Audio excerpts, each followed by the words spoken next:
Hola, bienvenidos y bienvenidas a Pensamiento Crítico a través de Utopía Comunicaciones.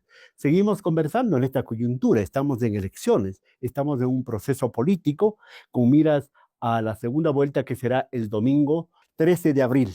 Antes de eso tendremos el debate el 23 de marzo. Ojalá ahí se esclarezca algo y se sepa qué mismo quieren hacer nuestros aspirantes y nuestra aspirante también a la presidencia y vicepresidencia de la República. Saludo esta mañana cordialmente a un conocido de esta casa y de este programa, el empresario agrícola y ganadero Rodrigo Gómez de la Torre. Le agradezco por haber venido a nuestros estudios. Rodrigo, buenos días.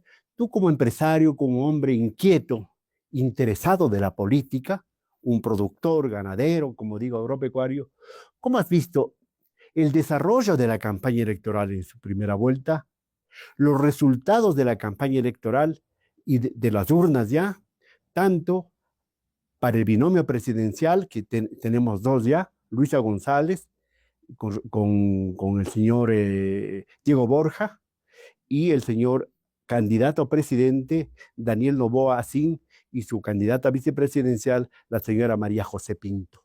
¿Cuál es tu lectura? Luego hablaremos también de la configuración de la futura Asamblea Nacional. Rodrigo, bienvenido. Grato estar aquí, Fernando, en estos días. Y solamente algo que hice cuentas del otro día y me llamaba la atención. Los promedios a veces no son perfectos, ¿no? Pero nosotros aquí en el Ecuador vivimos en elecciones. De hecho, si Casi hacemos 2 años, casi, ¿no? Un poco menos incluso. bastante menos, de hecho, si sacamos un lapso de 10 años, y vemos el número de procesos electorales en esos 10 años, sacamos un promedio de una elección cada 6, 7 meses. Claro, de aquí vendrá la segunda vuelta, de ahí se preparan las elecciones seccionales, pues, alcaldes, prefectos y No, no, no. concejales. Y en Y esa de pronto alguna consulta popular. y alguna consulta popular de por medio, y que la primera, que la segunda, es realmente pasamos, a mi criterio, demasiado tiempo dedicados a la política. ¿Tú puedes decir esto es más democracia, se puede llamar? Yo creería que el pasar en elecciones y hablar solo de política no es más democracia. Yo creo que nos tiene ocupados en lo importante, que es la producción, es lo que es la generación de empleo, es lo que es la certidumbre de futuro. El Ecuador es un país que ahorita bajó algo el riesgo país. Llegamos a 2.000 puntos, bajamos a 900, y a raíz del resultado de la primera vuelta ya recuperamos 200 puntos de golpe. Perú es un país que también tiene crisis política, han cambiado de presidentes, ha habido un pocotón de cosas, pero la estructura civil, la estructura económica, la estructura de sector privado, y sector privado somos la gran mayoría, porque es el señor de la tienda, es el señor de los hot dogs, es la gran empresa, Con es diferente dinámica, por con supuesto. diferentes dinámicas, pero son decisiones privadas las que rigen en esos espacios. Perú no ha llegado a los 300 puntos en los últimos 10 años. Y nosotros pasamos de 1.000, 2.000, 1.500. Llegamos a ser punteros, creo, en un momento. Llegamos a pelearnos Con con Argentina, con Argentina en la Venezuela. época del kirchnerismo, y ahora vemos una Argentina absolutamente estática, estable, cayó la inflación.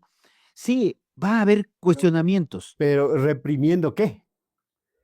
Reprimiendo los sueldos, los servicios, las universidades, por ejemplo, de la Argentina, ¿no? Están creciendo varias cosas. Porque convenzámonos de algo. Aquí nos encanta lo que es gratis. Queremos la universidad gratis, la salud gratis, queremos las vías gratis, queremos todo gratis.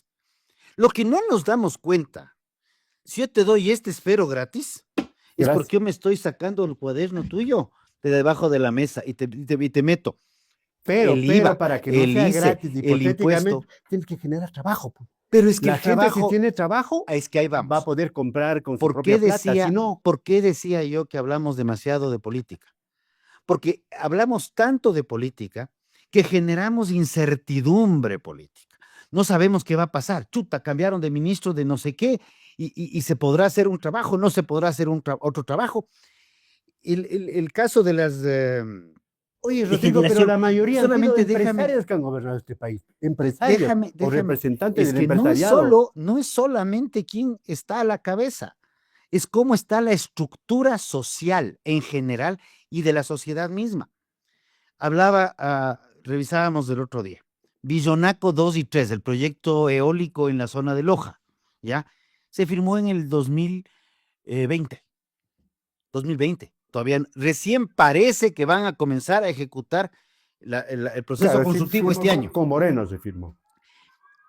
Aromo, finalmente el terreno aplanado del proyecto de refinería que se llamó, parece que va a generar energía eléctrica. ¿Qué ha frenado a los inversionistas? Es la estructura burocrática y normativa que tiene el Ecuador. La falta de política pública y de tener una continuidad. Pues. Ausencia de política pública, no es falta, es ausencia. Porque cada quien viene a inaugurar la república, por Rodrigo. Es que eso nos encanta. Entonces tengo aquí, por ejemplo, cojo de la Real Academia de la Lengua. No, esto de aquí ya no existe. Ahora tenemos hasta que cambiar por poco la forma de hablar y nos vamos a ir por la filosofía. Luego te vas por algún otro tema de arte. O sea, no estamos coherentes y cada uno, lo que tú has dicho, quieren refundar el país. Y recuerdo a un expresidente que decía, no podemos seguir refundando el país cada 4 años o menos, porque estamos refundiendo el país. Y confundiéndolo al país. Y en vez de desarrollar, estamos sosteniendo y manteniendo el subdesarrollo. Con 200 años de república y un poquito más si tienen, tenemos 20 y pico, creo que 21 constituciones. 23 constituciones. De las 23 constituciones, 18 son a través de asamblea constituyente, de plenos poderes. Entonces, rehacemos todo. Cuando deberíamos tener una constitución que se va modificando y actualizando a los nuevos tiempos. Es que las constituciones de la ley de esta república son desastre, estilo sastre, estilo poder, estilo jerarquía. Yo te digo algo. Cuando tú constituyes una compañía, ¿ya? Dices, ok, yo voy a hacer una empresa que se dedique a la construcción de muebles. Y la constituyes en el año 1970, pongámosle a fecha. En el 80 has crecido bien, te ha ido bien y dices, no, quiero crecer y no solamente quiero hacer muebles, también quiero hacer... diversificar la producción. Ir diversificando la actividad de la empresa. Tú no refundas la empresa, tú adaptas la empresa a la nueva visión de acuerdo a las nuevas capacidades. Entonces dices, vamos a hacer muebles, pero también electrodomésticos. Y luego dices, muebles, electrodomésticos y casas. Pero cumpliendo la ley, cumpliendo todo eso. Pero te mantienes, tu escritura de constitución sigue siendo la misma. No es que la empresa en el 80 desapareció y arrancaste con una nueva empresa que hizo. Y puede haber sido de padres a hijos o los padres vendieron la empresa, cambió la administración, pero tú tienes una estructura. A eso me refiero, la importancia de las decisiones privadas. En lo político, perdóname, si en el 2008 queríamos cambiar hasta el escudo. Queríamos cambiar el escudo por el cóndor por el cuy. Prohibido olvidar, decían algunos que se olvidan de todo. Segundo, la ciudadanía universal no era suficiente. Había una propuesta, y pueden revisar en los archivos de la historia, porque eso está, una propuesta en la cual se quería que el Ecuador sea un sitio donde haya apertura total, inclusive para extraterrestres. A ver, ¿tú te estás acordando que lo que yo digo no es falso? ¿Del satélite, todo esto me estás diciendo? Todo esto es verdad. Bueno, Rodrigo, con esta contextualización, hemos hecho una contextualización, sí, ¿verdad? Y la otra que vos decías del ejemplo del carpintero que quiere diversificar y todo eso. Claro. Pero ahí viene, por ejemplo, la quiebra a partir de mediados de los 90 del sistema financiero. Entonces, fueron por los créditos vinculados, empresas de papel y todo eso. ¿Sí o no? ¿Fue una quiebra o fue un reacomodo? Porque una quiebra implica la desaparición. Lo que tuvimos en los años 90, sí, hubo un problema de desregulación previa, en donde se hizo la Asamblea Constituyente. Se hizo, no solo viene de la Asamblea Constituyente, no viene de los cuarteles, ¿recuerdas? Sí, me acuerdo, la Asamblea Constituyente que derivó en la Constitución del 98. Hurtado era el presidente de esa asamblea. Pero el problema no nació en el 78, en el 98, perdón. Nació unos años antes con la desregulación del sistema financiero, ¿ya?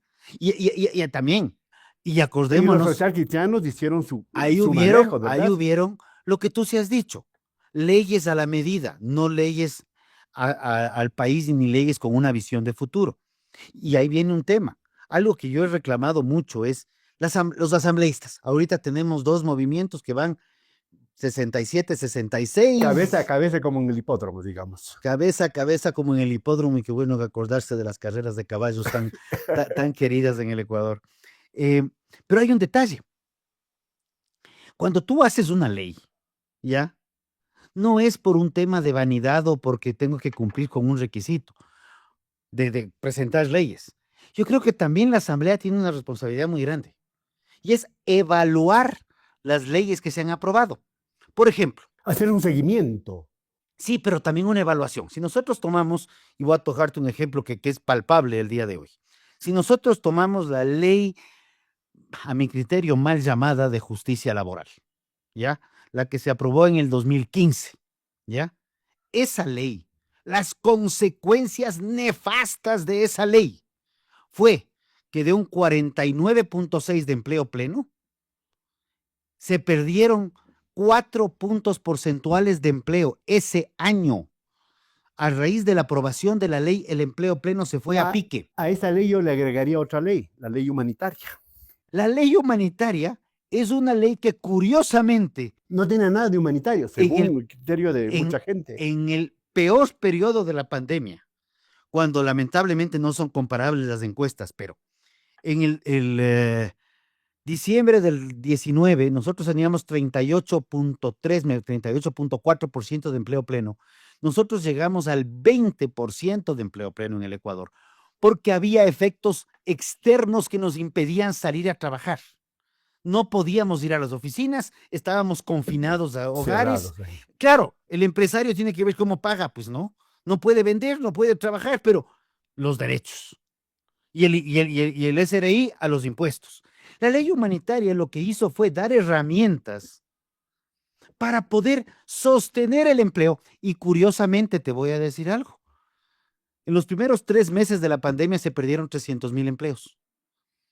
A raíz de la ley humanitaria, en el siguiente periodo, se recuperaron más de 150,000. Pero no me digas que no hubo excesos, porque hay empresarios y empresarios.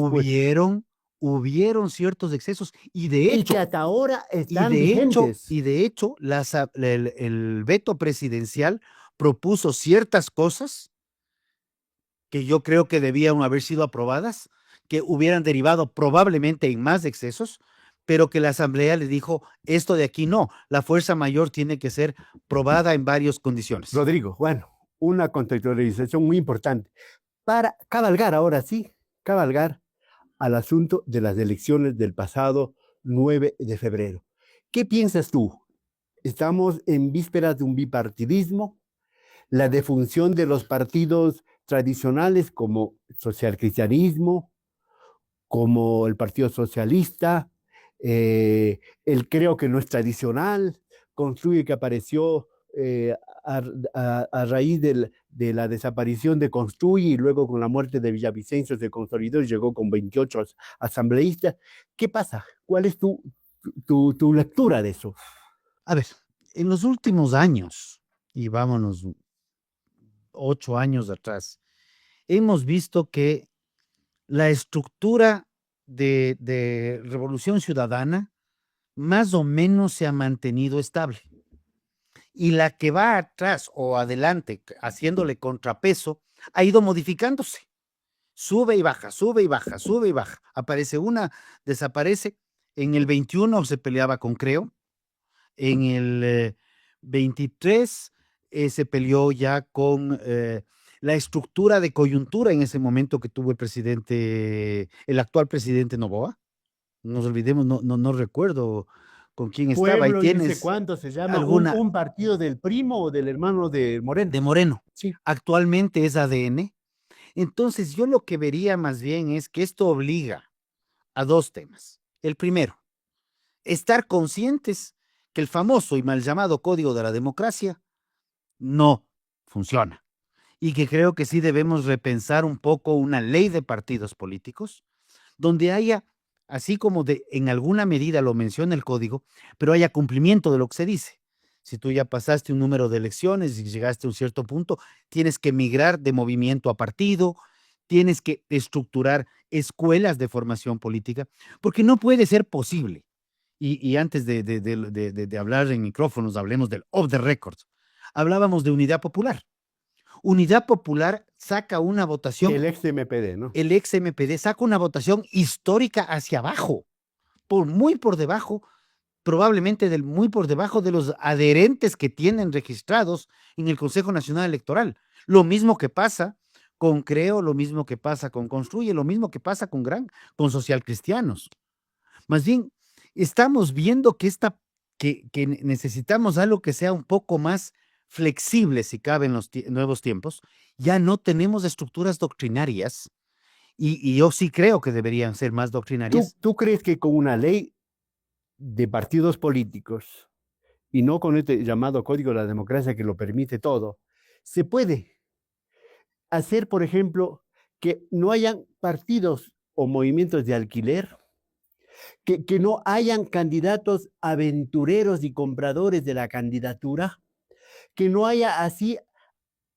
Ahora mismo ya se habla en la propia asamblea que aún no se constituye, pero ya está electa, de los camisetazos. ¿Se puede corregir algo eso? Y todavía existen los caciques en provincias, mi querido Rodrigo. Perdón, en provincias, en cantones y en parroquias. En todo lado. Y de diferentes, y que les da Niveles. exactamente igual de con qué movimiento, con qué número, movimiento, partido, local o nacional corro a la elección, porque mi persona tiene suficiente peso específico en mi zona como para llegar al cargo de elección popular, ¿ya?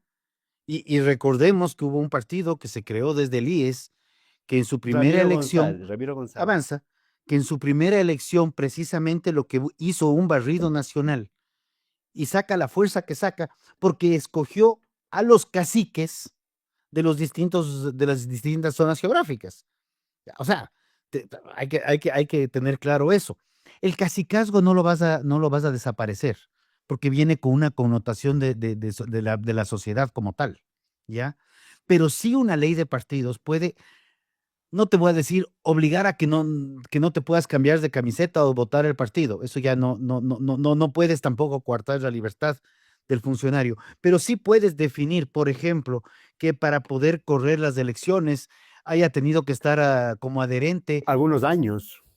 Quedemos que sean 6 meses. Muy poco. O sea, que sea un año ya, para dar un espacio, pero que ya haya una estructura y una connotación, porque tienes candidatos que corren el lunes con la extrema derecha, el martes con la extrema izquierda, el miércoles se van al centro, el jueves, estando en uno de los movimientos, ya te dice que si gana se va a salir, y eso ya denota que se sienten caciques. Yo sí creo que debe ser mucho más de un año, un par de años, porque hay candidatos que ni siquiera han leído si que existe una propuesta de su partido al que le está auspiciando, que no han leído la propuesta de su candidato presidencial, o a lo mejor su propia propuesta se corre el riesgo con la tecnología, que ahora todo le están confiando a la inteligencia artificial. Pues. La inteligencia artificial yo creo que es una gran herramienta para poder apoyarnos en ciertas cosas y hay que tener mucho cuidado que este apoyo no sea un desplazamiento de la inteligencia natural. Va a ser un alcahuete de la incapacidad, de la mediocridad, sí, y del negocio de la política. Claro, esa no es la intención. No es la intención, pero sí hay que ver que tenemos que ir acomodándonos a los nuevos tiempos, trabajar con la inteligencia artificial como una herramienta. En la agricultura no podemos negar que haber salido de la pala y el asadón para labrar potreros o para cultivar, hacer cultivos, ha migrado al tractor y ha migrado ahora a sistemas mucho más automáticos. Al robot, en otro lado, claro, de cosas, ¿no? Pero son herramientas que nos permiten. Ya. No es que el tractor va y decide por sí mismo. Y por sí mismo que ahora quiere arar el potrero nuevo o quiere o quiere pasar Incluso la profundidad de la rastra y todo ese tipo de pero cosas. son cosas que van como herramientas. Y así debería entenderse la Rodrigo, inteligencia artificial. aquí en Pensamiento Crítico de Utopía Comunicaciones con Rodrigo Gómez de la Torre, un empresario agrícola y ganadero. Rodrigo, con todo esto lo que hemos dicho, creo que son unas de las razones, de las causas, de los motivos que han llevado a los resultados electorales de este pasado domingo 9 de febrero. ¿Quién es para vos? Yo no sé si tú puedes definir. ¿Quién es para vos el señor Daniel Noboa? Daniel Noboa es hijo de un empresario, nieto de un hombre muy visionario. El abuelo fue alguien que pudo visualizar un requerimiento en el mercado internacional de banano, pudo entender que la dinámica de producción ecuatoriana era permanente a lo largo de los 365 días del año, a pesar de las inundaciones. Y eso llevó, entendiendo que hay una necesidad de mercado y una capacidad de producción, a impulsar uno de los productos que fue un boom del siglo XX.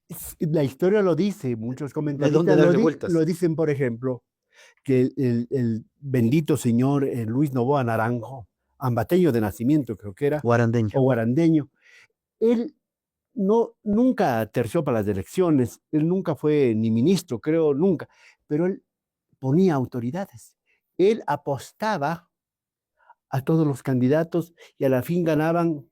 Ahí tenemos uno que es Febres Cordero, que es uno de su escuela, que fue presidente. Yo creo que ¿Es o no así? ¿Cómo lo ves tú? no puedo asegurarte, se sabe que sí, Febres Cordero, León Febres Cordero trabajó con En Luis la Noboa Molinera, Naranjo. todo eso, ¿no? Sí, sí, sí, trabajó con él, eso no hay dónde perderse.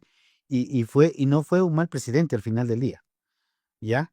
Si nosotros nos podemos hacer un balance de presidencias y resultados de las presidencias, viéndolas 10 años después de de la Pero el elección, señor Noboa Naranjo, él ponía presidentes, yo no sé si ministros ponía presidentes o ministros, o pero financiaba al menos. sí ha habido históricamente dentro de la política, tiene que existir una articulación entre lo público y lo privado. No podemos estar solamente esperando que el público marque la pauta.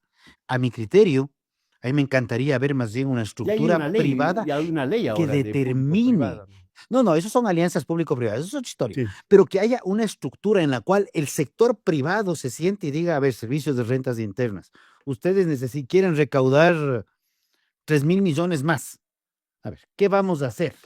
¿Vamos a ponerle al IVA del 15 al 20? Verá, si usted pone del 15 al 20, esto de aquí se va al diablo la economía y nos vamos a complicar más acá. ¿Qué le parece si en vez de hacer esto, bajamos esto, acomodamos esto y sacamos algo que beneficie? Pero esto es un trabajo conjunto Pero los entre ministros los de públicos y lo economía, los privado. ministros de producción y de industrias, ellos no vienen de los sectores productivos, Vienen de las no cámaras. necesariamente. Y yo te puedo decir, y aquí sí te voy a hablar de un ministro que Ahora vino. mismo está, por ejemplo, uno que era de secretario de la Cámara de Comercio, por ejemplo. Está Ese el ministro de Industrias, Carlos, acaba Carlos Aldomir. Carlos Altumbit. El caso del ministro, y yo aquí sí lo he mencionado y creo que me gusta mucho la actitud que tuvo. Eh, y si Julio José escucha esto, pues Prado. Julio José Prado, él es un académico. Él trabajó con la Sobanca, Asociación de Bancos Privados, en un tema de desarrollo del clúster bancario, clúster financiero, en donde participaron quienes querían participar. No era obligatorio que nadie se meta. Y cuando llegó al Ministerio de la Producción, yo dije, quiero ver qué va a pasar con Julio José, porque una cosa es la academia o el sector financiero como tal, donde él tiene sus experticias, y otra cosa muy distinta es el sector público, que tiene que interactuar directamente con el sector real de la economía, porque el sector financiero ve la otra cara que no ve el empresario. El sector financiero ve cómo protege los recursos de los depositantes y hace una utilidad, sí, pero no es que como yo le pido plata cuando yo saco un crédito en un banco, probablemente si coincidimos en el banco, yo estoy usando tu plata para mi crédito. Y el banco es el que custodia que a ti no te vaya mal y que a mí no me Es la vaya mal. multiplicación del dinero. Pero es Pues. la multiplicación, ¿ya? Cuando estuvo Julio José, una de las cosas que más me gustó fue trajo a un experto norteamericano para hablar de clústeres. Entonces el clúster juntaba diferentes empresas, diferentes sectores y decía, ok, pero a ver, entonces la típica reunión, la primera reunión siempre se orientó a, ok, necesitamos que el gobierno haga esto, que el gobierno haga esto, que el gobierno haga esto, que el gobierno haga esto. Y ahí teníamos la interrupción. No, cholitos, un ratito.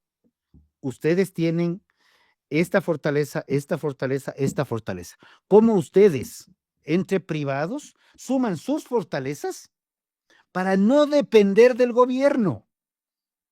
Y esa fue uno de los grandes pasos que dio en la forma de pensar. Comencemos por ahí. Yo me acuerdo de dos cosas y con eso seguimos.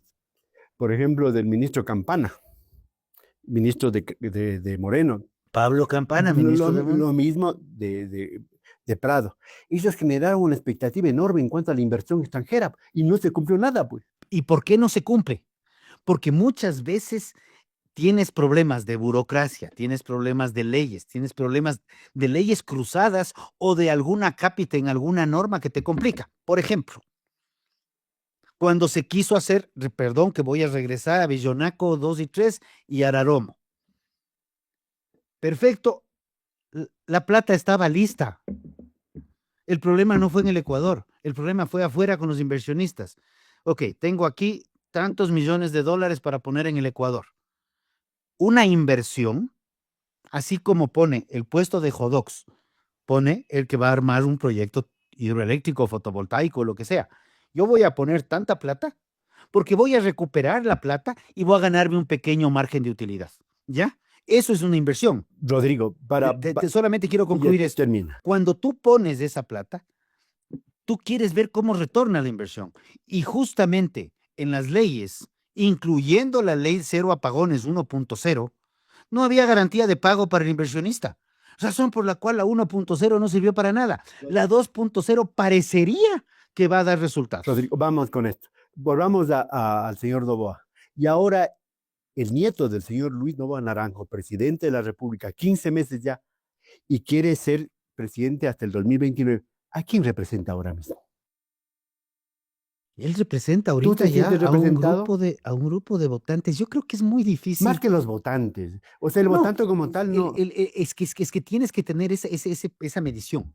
Si yo me pongo a ver empresarialmente. Si yo me pongo a ver al votante como tal, el votante es completamente líquido. Tú tienes gente que votó por Luisa o por Daniel en la primera vuelta que puede cambiar su voto para la segunda vuelta. Ojo, depende de la dádiva. Depende del romanticismo, depende de una serie de situaciones que comentábamos también un término actual, es la sociedad líquida. Es una sociedad que fluye de acuerdo al momento, ¿ya? Y esa sociedad está entre los 16 a 35 años. Entonces, de los votos que tuvo Yacu Pérez en la elección del 21, que llegó casi al 20%, 18% me parece que fue, decir que esos votos eran de Pachacutic era romántico. Que arrastró votos para los asambleístas es otra historia. Rodrigo, entonces, es que eso hay que entender. Rodrigo, la elección no es solamente qué tanto me siento yo representado. Se ha dicho, por ejemplo, que es un poco incestuoso. Incestuoso. Sí, que el poder económico y el poder político estén gobernando este país. Estuvo un banquero gobernando el Ecuador, el señor Lazo, no terminó su periodo, y eso que él se preparó muchos años, no tuvo equipo de gobierno, lo dicen.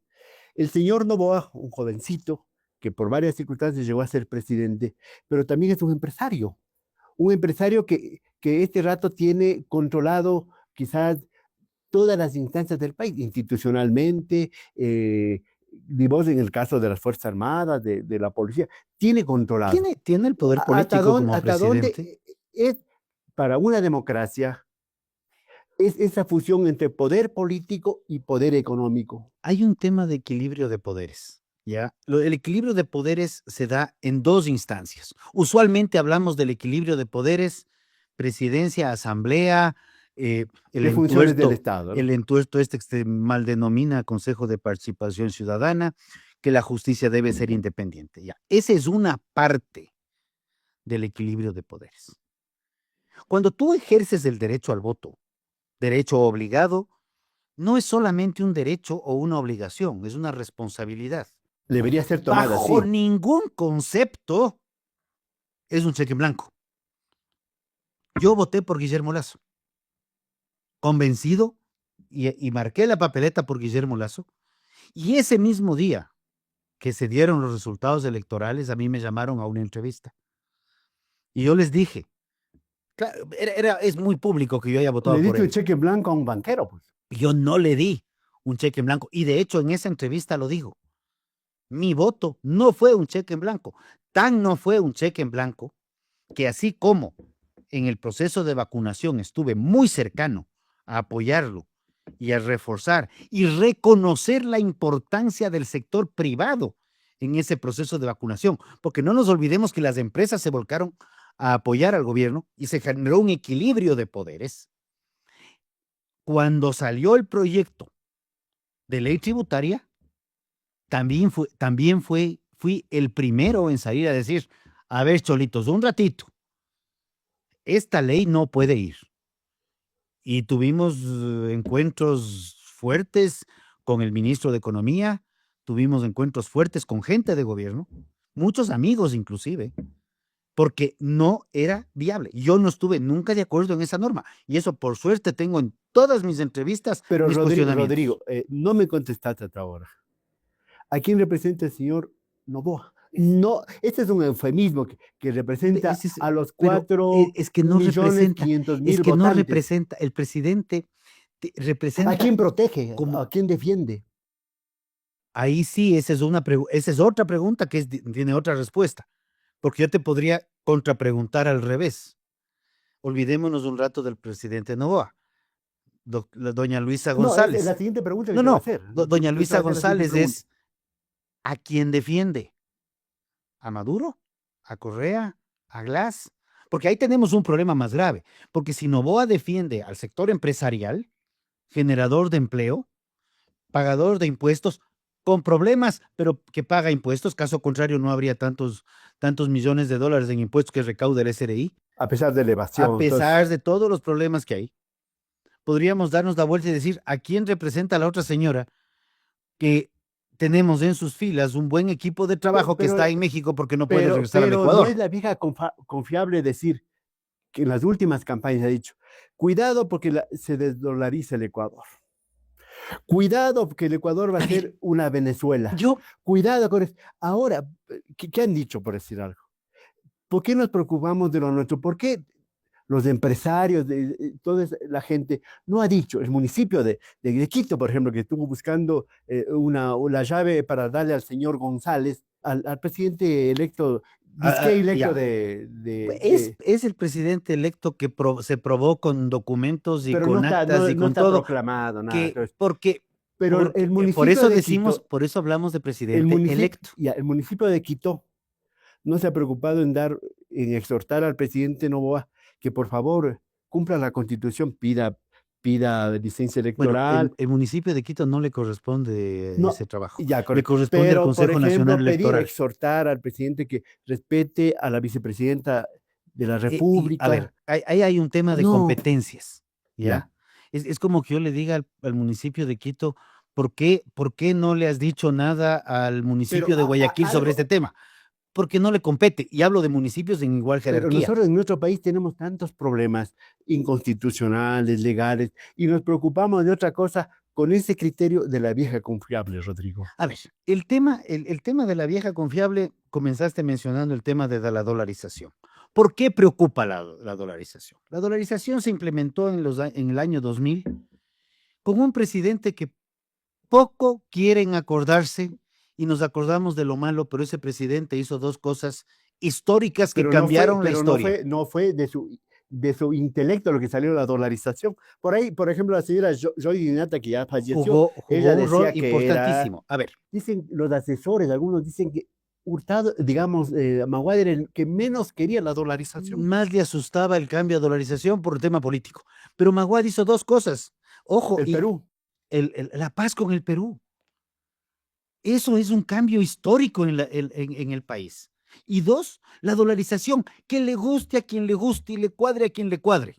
Y para quienes hacemos, y para quienes ya tenemos, y para quienes tenemos memoria, pero para quienes tenemos memoria, En diciembre se subían los sueldos antes de la dolarización. Se subían los sueldos en diciembre y ahí se subía otra vez el sueldo en junio. Para el segundo semestre había 2 incrementos salariales en el año. Y cuando tú ponías en valor dólares, lo que tú recibías en enero era mucho menos de lo que recibías en diciembre, a pesar de haber subido el sueldo 2 veces. Entonces, esa estabilidad económica hace que el dólar tenga mayor popularidad que cualquier presidente. Pero Pero ahorita eso viene, está consolidado. Yo creo está que ya consolidado. no. Pero ¿por qué viene el cuco? Viene el cuco porque el candidato anterior, el señor Arauz, salía con el tema de cómo salir del dólar. Y el señor Borja, a quien conozco de muchos años, tiene su documento cómo salir del dólar y no morir en el intento. Entonces, Nadie va a suicidarse, pues no. pero para qué, No a ver, creo. si no vas a suicidarte y no estás queriendo y no estás pensando en eso, ¿para qué escribes sobre eso? Es como que yo escribiera. Y voy a hacer un ejemplo en materia laboral que ha sido uno de mis fuertes. Yo quiero una norma laboral en la cual se duplique el salario cada año, tengamos estabilidad laboral por 2 generaciones al menos, por 2 generaciones, o sea, padres a hijos y hijos a nietos. Ya. ¿Qué consigo con eso? Si yo escribo eso, es porque estoy pensando en eso. ¿Ya? Entonces, si tú tienes esos 2 candidatos a la vicepresidencia que han documentado su posición antagónica con Pero respecto eso al dólar, corresponde a un momento. sí, pero es que esas cosas no cambian. La gente, al igual que las empresas y al igual que las naciones, no se refundan cada 4 años. Rodrigo, vamos terminando. Bueno, estamos con las cartas sobre la mesa, ¿no? Están las O cartas sea, echadas ya. y ya no hay. Según tu punto de vista, qué se juega el próximo 13 de abril en el Ecuador? Indistinto de quién gane, yo creo que necesitamos poner el equilibrio del contrapeso. Cuando en el 2015 se planteó la ley de herencias y plusvalía, nefasto proyecto, nefastas declaraciones, ¿quién le hizo contrapeso al gobierno? ¿Le hizo contrapeso a la Asamblea? No. ¿Función judicial? No. ¿Participación ciudadana? No. La sociedad civil. Ya, pero La sociedad civil es el contrapeso natural del gobierno. Gane, se reelija el presidente Noboa o gane la señora González. La sociedad civil tiene que reestructurarse, reorganizarse y recuperar ese predominio de equilibrio hacia el poder de turno. Esto podemos estar hablando de la guerra de las alcabalas, aquí en Quito hace varios cientos de años. los estancos, todo eso. Todo eso.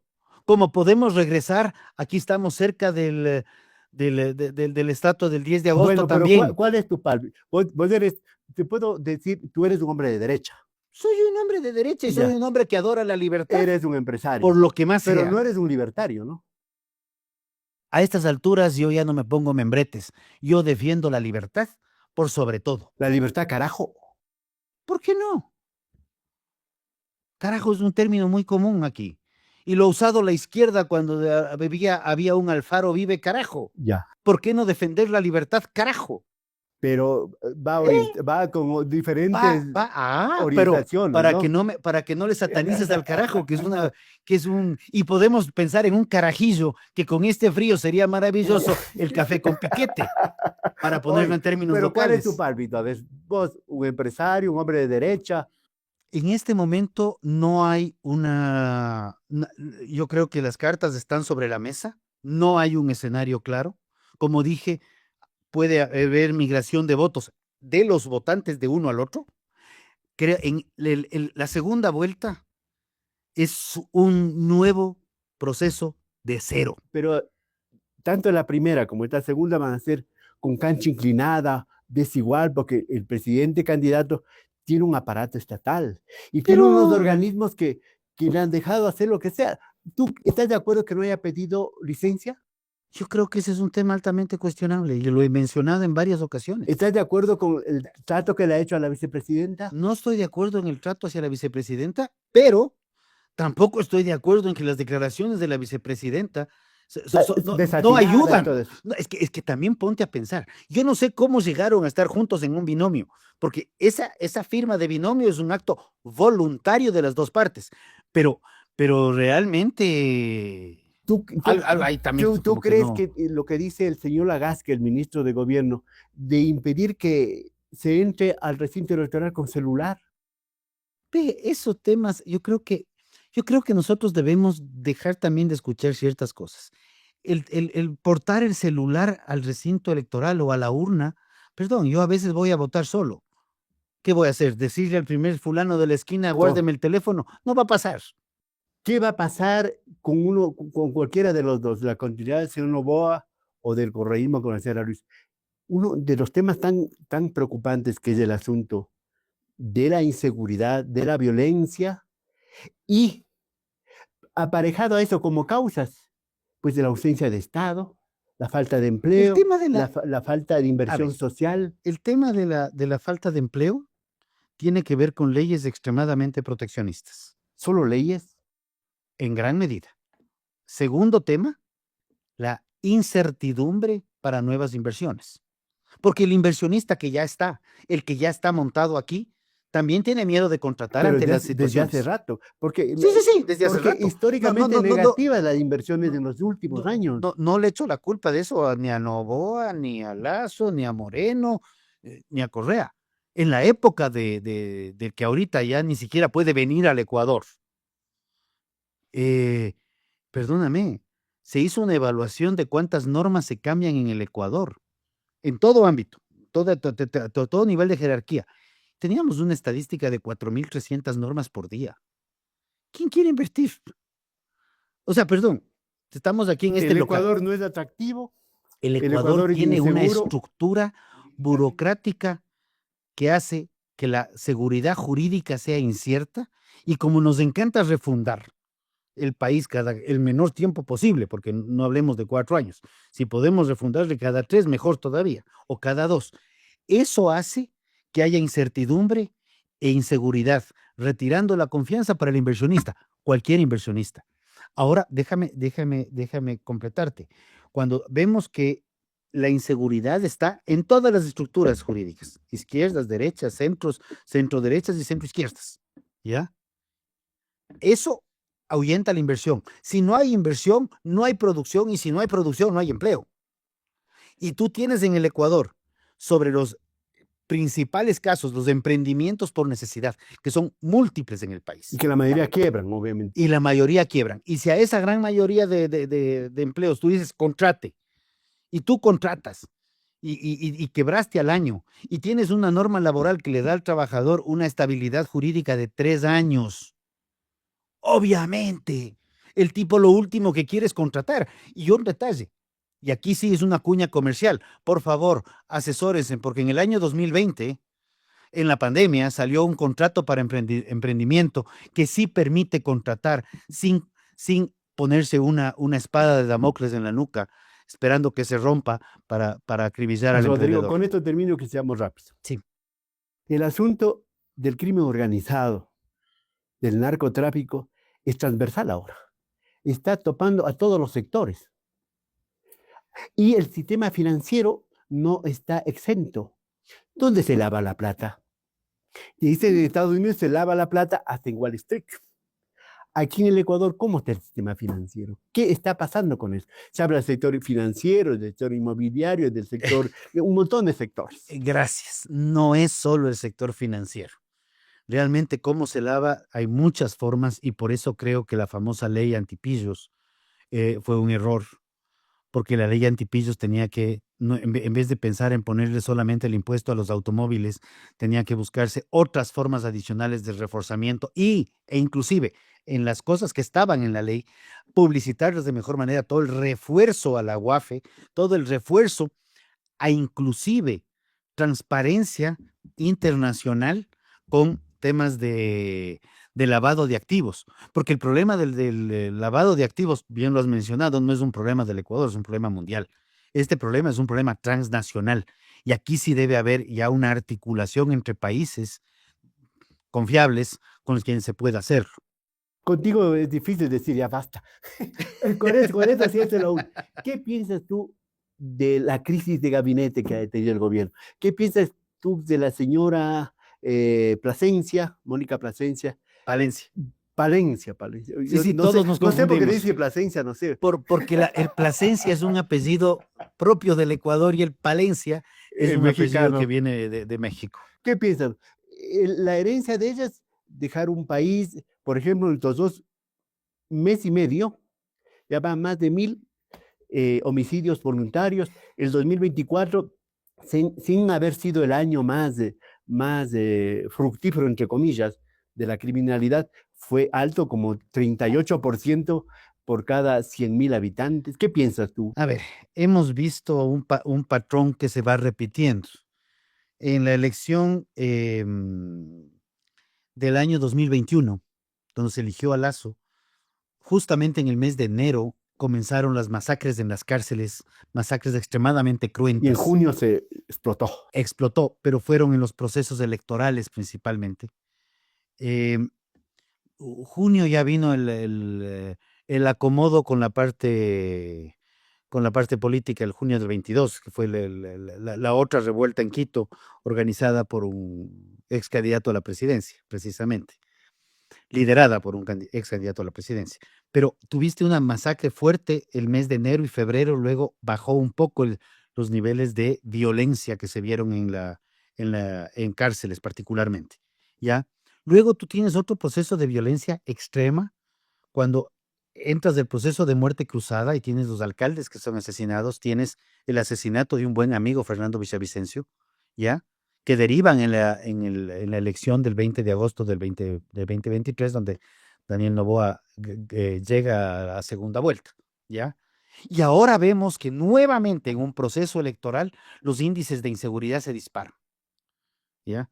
Entonces aquí sí puede ser una coincidencia, pero yo simplemente planteo hechos en 3 momentos históricos. Para ti ha funcionado. ¿Hay el plan Fénix? ¿Tú le conoces al plan Fénix? Yo al plan Fénix no le conozco. Ni las cenizas. Tengo mis dudas. Dicen que es un plan maravilloso. Yo creo que hay deudas en A todo ese. color, Yo seguramente. creo que hay deudas en ese ámbito y creo que debemos todavía buscar mecanismos de combatir la delincuencia donde esté trabajando y donde haya una capacitación también, no es solamente un tema secreto del gobierno, sí tiene que haber una articulación con el sector privado para ver cómo buscar mecanismos conjuntos de 13 combatir meses, este tema. 13 meses de la declaratoria de guerra interna en el Ecuador. ¿Qué te parece? ¿Ha funcionado? ¿Ha servido para No, algo? no compartí en la época de Lazo los decretos de estado De de excepción, emergencia. sí, y creo que seguimos un poco en lo mismo. El tema de guerra permite hacer varias cosas y creo que esas cosas que se permiten hacer en tiempos de guerra no se las ha hecho. El teniente coronel, creo que se llama Barrio Nuevo, que ahora es ministro del Buen Interior. año, Buen año, perdón, buen año. Fausto Buenaño. Fa- No, no, verás, yo tengo mis reservas de todo lo que se lee en redes, no lo conozco. Sé que estuvo liderando Zona 8 y que hizo un buen trabajo. No sé más, o se evidenció un trabajo interesante de Barrio Nuevo, de Buen Año. Estuvo en Manabí y en Sí, sí, sí. Guayas, estuvo Sí, sí, estuvo en dirigiendo. la zona Ahora se caliente. dice que te ha tenido alguna cosa con el asunto de la Que esposa ha de habido un Fito, no tema sé qué ahí. cosa, ¿no? Por eso, a eso yo creo que ese es algo que corresponde al mismo presidente aclarar, porque no, No hay que dejar dudas, ¿no es cierto? Es lo es mejor, evitar las porque dudas, dejar dudas es dejar exactamente. una mecha, que cualquiera la puede encender, Así es, ¿verdad? así es. Rodrigo, gracias por haber venido. Creo que ha sido un diálogo ameno, respetuoso, como siempre lo tenemos Siempre. contigo. Señoras y señores, hasta aquí Pensamiento Crítico a través de Utopía Comunicaciones, conversando con el empresario, con el político, con el ganadero, Rodrigo Gómez de la Torre. Aquí, a ustedes saquen sus conclusiones, busquen otras respuestas, porque nosotros no dirigimos nada, solamente damos herramientas de insumos para que ustedes mismos sean los encargados de reflexionar y buscar su propio pensamiento crítico. Señoras y señores, hasta la próxima.